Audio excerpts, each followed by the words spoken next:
Welcome to House Matters. Your host Ed Esteban, and joining me now is my good friend JP Panic Button. JP, has been around in the mortgage industry for about 25 years now. Correct me if I'm wrong, Jay. Is that okay? Yeah. More like over 30 years. In fact, the banks that were around back then are no longer around. That's how long I've been in this industry. Yeah, good. Yeah. So JP and I have been good friends, and in fact, when I was starting my mortgage career, JP is the one who actually took me under his wing and trained me on the ropes. So 25 years going forward, we're still at it, and basically we take pride in helping a lot of people in our community, primarily the Bay Area, San Francisco Bay Area community, San Jose, the Tri Valley, but we are both licensed in California. Now, having said that, we are licensed in 47 states. Our company is, so we can do, basically help a lot of people. But having said that, JP, why don't you tell everybody a little bit about yourself? Sure. Like I said, well, first of all, let's start with the name. Ed introduced me as JP Panic Button because I was known as the mortgage loan officer that said, "Don't panic, just call the panic button, and he'll get it done for you." But with a last name like that, in fact, if you can see it, it says Panig Batan. That is exactly almost how it's pronounced. It's Panig Batan, but if you make that G a C, now we're at Panic Button. So that's come a long ways in this industry for me. But I actually on the other side, on the flip side of that, is that I'm probably the one that is the most calm loan officer that you'll ever meet because I just really get into helping the people solve the issues that they're running into when they're applying for a loan. So yeah, I've been in the business for a long time. Well, welcome aboard, JP. So from here on, we plan to put out a lot of information in the community, and so JP is my best partner to do that. And just look forward to a few more information that we'll put out. But today we've got a great topic for you. So this is now focusing for the self-employed. Self-employed, and when we say self-employed, that's a lot of like small business owners, contractors. Maybe you own a restaurant or like a little construction, company, So along those lines is what we're going to cover today. And having said that, JP, do you have anything to add with that?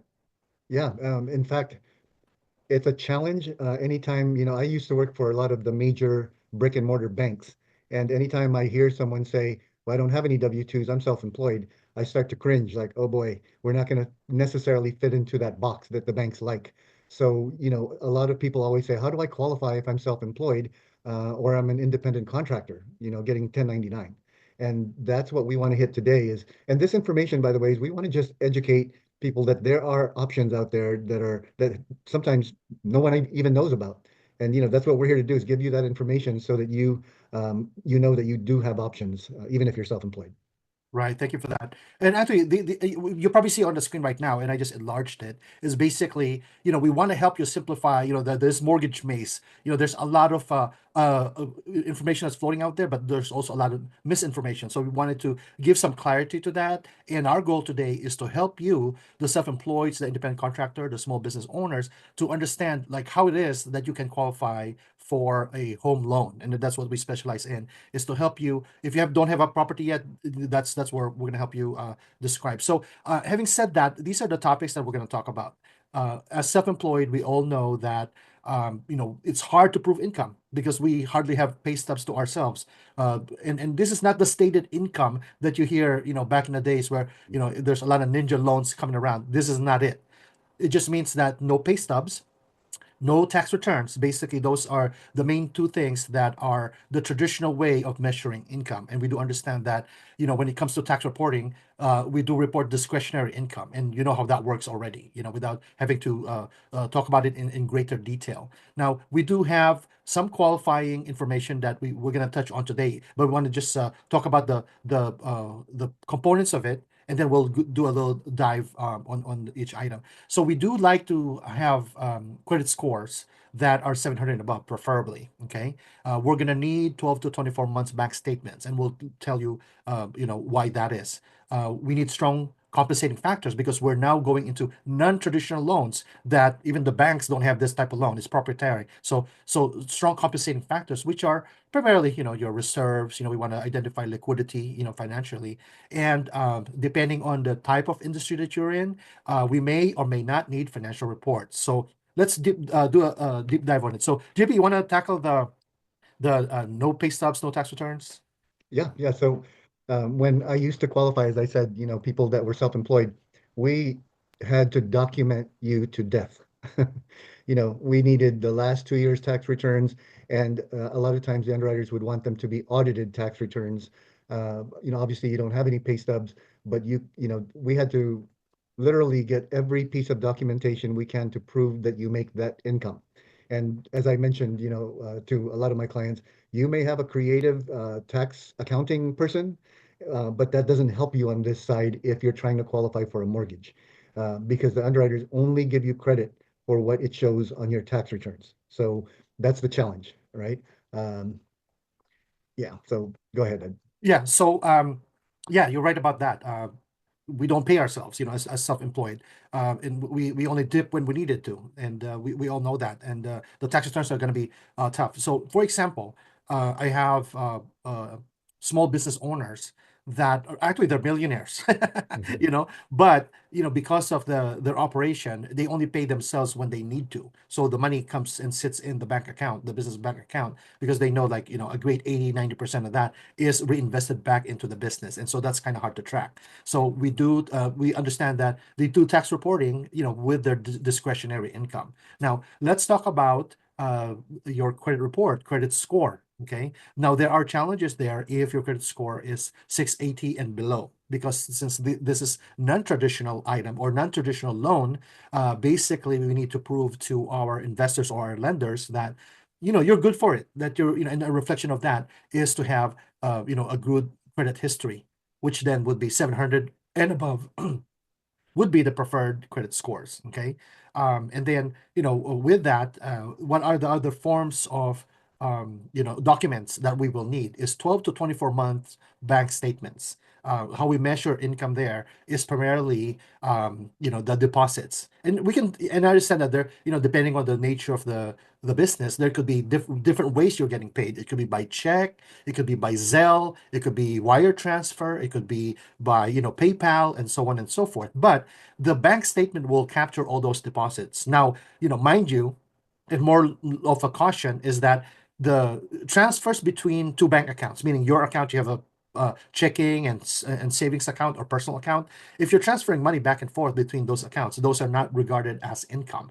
Only the pure deposits of checks and what I mentioned earlier, the PayPal and the Zelles, those will be the incomes or the deposits that will be validated. And so what we measure what will be the average. And in a way, that's good for you, because we know that, for instance, like in construction, the winter months, it's gonna be low. But through from spring through through fall, you are doing business. So when we average the total deposits by 12, then we can validate that that will be your income. Okay.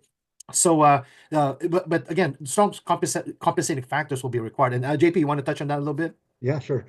So, we don't want to overcomplicate this. In fact, that's what I was saying is that when we used to qualify self-employed individuals, they could not necessarily prove all of their income. So we're just talking about 12 to 24 months bank statements. This is just That's simple. You have the 12 to 24 months bank statements. Now we don't need your tax returns. We don't need all of the different, things like that. I mean, obviously they may ask for a business license, in the field that you're doing your business in. But the strong compensating factors that Ed's talking about is one could be your credit score. If that's not, it doesn't mean we can't get you a loan, but it's possible that that loan can cost more because your credit rating isn't as high.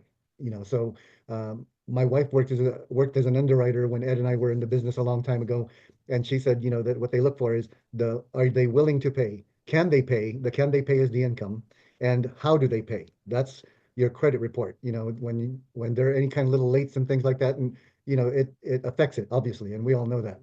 So part of the other strong compensating factors are going to be your reserves and your liquidity. And people sometimes I had a lot of clients in the tech industry who are getting paid by RSUs, which is a restricted stock units. And that's in the form of stock. Like, big companies like Google will I mean, they pay their employees buku bucks, but at the same time, your part of your compensation package is in the way of their stocks. It's a restricted stock unit, but it's still money. And you know how expensive Google stocks are. So that can show as a part of your reserves and your liquidity. Great, great. Yeah, and with reserves, some typically would have 401k, 403b along those lines. Some have annuities, but stocks, exactly what we're talking about.